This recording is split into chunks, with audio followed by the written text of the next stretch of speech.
Salut à toi, dans cette nouvelle vidéo, je vais te parler de ces fucking personnes qui disent que le repos total après une blessure est une bonne chose à faire, ce qui est totalement contradictoire avec le principe corporel du corps humain.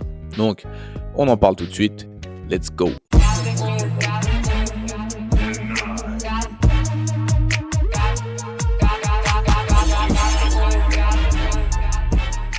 Pourquoi je te parle de ça? Parce que on est au sein de Damalis plusieurs à avoir eu des déboires avec notre personnel soignant. La personne chez Damalis qui a eu le plus gros problème avec son personnel soignant, c'est Didier Zoya, tout simplement. Puisque pour ceux qui ne le savent pas, disclaimer, pour ceux qui ne le savent pas, Monsieur Zoya, Didier de son joli prénom, a une arthrodèse au sein des vertèbres de la colonne vertébrale. Qu'est-ce que c'est une arthrodèse? C'est ni plus ni moins que des plaques qui viennent un petit peu souder les différents étages de la colonne vertébrale. Et ça lui est arrivé parce que il a décidé, plus ou moins après plusieurs observation de douleur, majoration de douleur, etc. Il a été consulté des médecins qui, au fur et à mesure, l'ont amené à penser à la chirurgie. Et donc, il s'est fait opérer du dos. On lui a mis une arthrodèse au niveau des lombaires, je crois, si je dis pas n'importe quoi. Si jamais, de toute façon, il viendra témoigner à un moment donné de ça. Et l'idée là, pour lui, c'était de faire comprendre à son chirurgien, que ça faisait 40 ans qu'il faisait du sport et que c'était quelque chose pour lui de un peu dommageable de devoir arrêter le sport. Première réaction du chirurgien quand il lui a dit que il était haltérophile et que il faisait beaucoup d'entraînement avec charge importante. Ça, c'est le son de l'hydratation. Ce qu'il lui a dit, c'est mais vous êtes fou, le dos est pas fait pour ça. Bon, déjà, je te laisserai te faire ta propre idée sur la qualité du chirurgien. Attention, je suis pas chirurgien, je suis pas docteur, j'ai pas fait médecine, mais je connais 2-3 trucs sur le corps. J'en ai fait l'expérience moi-même, ma femme en a fait l'expérience, Didier en a fait l'expérience, Benoît en a fait l'expérience, Marjorie en a fait bref. Beaucoup de monde en ont fait l'expérience. Votre colonne vertébrale n'est pas fragile, première chose. Deuxième chose, ce qu'il lui a dit, c'est que justement, c'était à cause de sa quantité de sport journalière, hebdomadaire, que ces douleurs et que cette arthrodèse allait être placée. Bon, déjà, en termes de discours nocebo, on n'est pas trop mal. Bon alors, Didier, comme ça on porte des charges trop lourdes et après on vient pleurer que ça fait mal au dos? Ok, bon. Encore une fois, le discours pourrait être amélioré. Je suis pas le plus fort dans ce cas de figure-là, mais je sais que la douleur, d'accord, est quelque chose à prendre très au sérieux, que ce soit aussi bien au point de vue cognitif que physique. On y reviendra sur un autre podcast, épisode, t'appelles ça comme tu veux, je m'en fous. Sur le fait, Didier, lui, il a un peu de bouteille et comme il dit, il a fait l'Afrique. Donc bon, il s'est pas laissé un peu démonter par le chir, d'accord, qui fait office de dieu interstellaire dans le plan médical sur Terre. L'idée là-dedans, c'était de lui faire comprendre, d'accord, que les charges qu'il soumettait sur la colonne vertébrale étaient peut-être responsables de ces douleurs. Bref, ils ont débattu là-dessus, fin de l'histoire. Didier a accepté de se faire opérer et derrière, le chir lui dit « Alors maintenant que vous êtes opéré, 6 semaines de convalescence, sans bouger, vous restez au lit, vous faites le moins d'efforts possible. » Et Didier, mine de rien, de son grand âge, même à l'époque, a été un petit peu surpris, ou du moins était assez intelligent pour comprendre que c'était absolument pas ce qu'il fallait faire. Parce que y a quelque chose qu'on appelle dans le corps la mécanotransduction et qui est responsable un petit peu de toutes les réponses chimiques corporelles au sein de notre capacité cellulaire. Ça veut dire quoi ? Ça veut dire que tes cellules sont exclusivement régies par une chose, la force que tu vas soumettre à celle-ci. Et l'idée là-dedans, pour Didier, c'est justement d'avoir cette mécanotransduction. Mécanotransduction, ça veut dire que on met un effort mécanique qui va se transformer, transduction, qui va se transformer en une réponse chimique du corps et donc qui créera des adaptations sur différents plans. Ça, on y reviendra à un autre moment. Donc, quand le chir, parce qu'on est au-dessus du doc, quand le chir lui dit « Ok, 6 semaines sans bouger, sans sport. » Oui, aucun problème. Sans souci, je ferai pas de sport. Et comme Didier a bien réfléchi, a bien cerné l'histoire, il a bougé le plus tôt possible. Il a bougé le plus tôt possible, il a bougé le plus longtemps possible à faible intensité et il a commencé au fur et à mesure à réintégrer des charges progressivement. Petit spoiler alerte, 8 semaines plus tard, ou 6 pardon, je sais plus exactement, 6 ou 8 semaines plus tard, retour chez le chir qui vient voir Didier et qui lui dit « Oh, mais c'est extraordinaire, vous avez récupéré presque totalement toutes vos capacités, la chirurgie s'est passée merveilleusement bien, vous êtes apte, qu'est-ce que vous avez fait ?»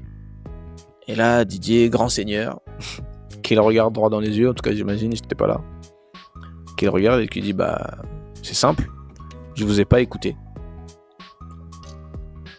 Et là, en tant que docteur, en tant que chirurgien, comment tu te places ? Comment t'accueilles cette réponse après tout ce que tu viens de dire ? Tu viens de lui dire que tu n'avais jamais vu une telle, avec des guillemets, rémission. Tu n'avais jamais vu une telle faculté de récupération. Tu n'avais jamais vu quelqu'un qui était revenu aussi rapidement et aussi, avec des guillemets encore une fois, facilement d'une arthrodèse lombaire. Et la seule réponse de cette personne, c'est « Je t'ai pas écouté. J'ai juste pas fait ce que tu m'as dit. » Waouh. Tu vois, en termes d'intégrité de chirurgien, tu te dis, en tout cas moi je me le serais dit, en vrai j'ai rien compris. Tu vois, j'aurais eu une grosse remise en question. Et je pense que c'est ce qui manque à la plupart de nos anciens médecins, chirurgiens ou ce que tu veux, c'est se remettre en question. Et pourquoi c'est une mauvaise idée le repos total ? On vient d'avoir la preuve formelle que le repos total, en tout cas dans le cas de figure de Didier, n'était absolument pas indiqué, puisque l'activité physique, elle, a été plus que, j'allais dire majorable, plus que favorisante pour la récupération. En fait, pourquoi est-ce que le repos total n'est pas actif? Je t'en ai parlé un petit peu juste avant. Parce que la mécanotransduction, souviens-toi, c'est la capacité de nos cellules à transformer la force en une réponse chimique interne du corps, va amener des adaptations cellulaires, donc des adaptations tissulaires. Tissulaires, que ce soit os, ligaments, tendons, musculaires, conjonctifs, nerveux, ce que tu veux. À partir du moment où il y a une force qui est exercée sur certaines cellules, ces cellules vont réagir à la force à laquelle on vient de les soumettre. Et qu'est-ce qu'il y a de plus facile à comprendre que si tu bouges pas, il n'y a pas de contrainte. Si tu n'exerces pas de force sur un tissu, il ne peut pas y avoir cette mécanotransduction. Il ne peut pas y avoir cette faculté d'adaptation de ton système nerveux. C'est-à-dire que ton cerveau ne cherchera pas à produire ces effets, ces réponses biochimiques pour amener une adaptation quelle qu'elle soit, cellulaire, tissulaire, interne, quoi. Donc, le repos total après une blessure, quelle que soit la blessure, d'accord, la semaine dernière, il y a Franck qui vient me voir, qui me dit « Hey Alex, j'ai ma fille qui s'est fait une grosse entorse au foot, qu'est-ce qu'elle doit faire ?» Je lui dis « faut surtout pas qu'elle s'arrête de bouger. » Ah ouais, c'est vrai, tout, je me souviens que tu avais dit ça, donc je lui dis la même chose. Je lui dis « C'est très bien. » L'idée, c'est qu'elle continue au maximum d'envoyer des signaux au cerveau de ce qu'elle peut actuellement faire et ce qu'elle ne peut actuellement pas faire. Et plus tu vas envoyer des signaux fréquemment au cerveau en disant ça me fait plutôt mal, ça c'est plutôt à l'aise, plus tu vas passer du temps dans cet intervalle, on dira, entre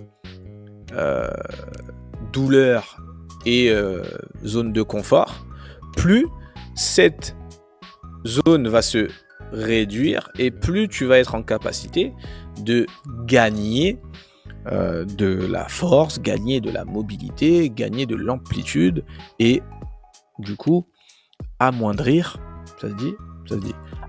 amoindrir la douleur jusqu'à totalement éradiquer la douleur.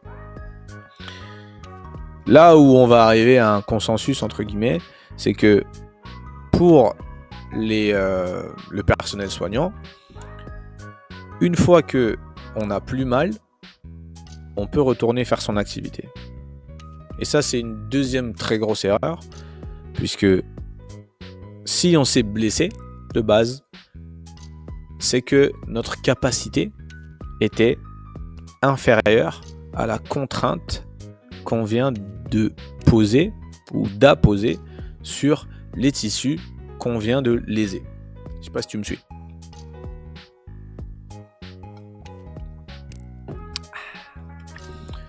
Ouais, c'est nature peinture chez moi. L'idée là-dedans, c'est si jamais tu as été blessé en trébuchant sur le trottoir. D'accord ? Tu trébuches, tu entre guillemets, ton pied rip du trottoir, tu atterris sur la route et ton pied arrive à plus ou moins 90 degrés, entorse, foulure, entorse avec déchirement osseux, bref, peu importe. Si tu t'es blessé en faisant ça, ça veut dire que la capacité de ces tissus-là n'était pas assez résilient, n'était pas assez solide pour supporter ton poids de corps sur l'articulation de ta cheville à 10, 15, 20 cm de chute. D'accord ? Qui commence à être quand même assez important pour quelqu'un qui n'est pas entraîné. Pourquoi faire en sorte de revenir exactement au même point de rupture pour dire c'est bon, tu peux y aller, tu peux y retourner, ça cassera pas? Et bien évidemment que ça va recasser, puisque tu es revenu au même stade, tu es revenu au même niveau de la capacité tissulaire de ta cheville. Ce qu'il faut, c'est dépasser cette ancienne capacité qui t'a servi à pas grand-chose puisque tu t'es blessé, pour que la prochaine fois que tu tombes de ce fucking trottoir, d'ailleurs, première chose, écarte-toi de ce trottoir, bordel, tu sois pas blessé à ce stade-là. D'accord? Donc, si tu n'as pas eu le temps d'atteindre un nouveau niveau qui te permettrait de pas du tout être blessé, l'idée là-dedans, c'est au moins d'atteindre un niveau où tu serais blessé, mais à un niveau beaucoup plus inférieur que une entorse avec un déchirement osseux, par exemple. Ok? Donc, le repos total, selon moi, après une blessure, c'est totalement, selon mon point de vue, contre-indiqué, puisque justement, en plus de perdre du temps sur le retour à l'activité ou le retour tout simplement à la vie quotidienne, on a une perte globale de notre masse musculaire, c'est-à-dire on a une atrophie un petit peu quelque part de l'ensemble du corps, parce qu'on est en repos total, parce qu'on n'a plus besoin d'avoir autant de masse pour vivre, d'accord ? Petit disclaimer ou petit spoiler alert, tu verras que je fais pas vraiment la différence, je dis toujours les deux. Ce que tu n'utilises pas, ton corps le jette. Hashtag Dr Andreo Spina. D'accord ? Ce que tu n'utilises pas, ton corps le jette. Donc, toutes les facultés motrices, toutes les qualités,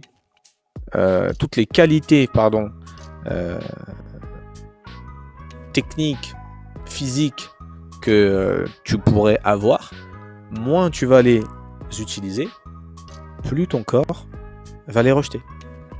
Plus ton corps va les éliminer parce que c'est une dépense énergétique inutile pour lui, parce que tu ne l'utilises pas. Donc, je termine comme ça. Le repos total après une blessure totalement contre-indiqué, et surtout, t'es blessé, t'es pas mort. Donc, continue à bouger ce que tu peux bouger, et surtout, reste aware sur comment améliorer les capacités tissulaires de ce que tu viens de te blesser. Sois prêt, sois fort. Ciao. Ça c'était pas mal ça. Ça j'aime bien ça.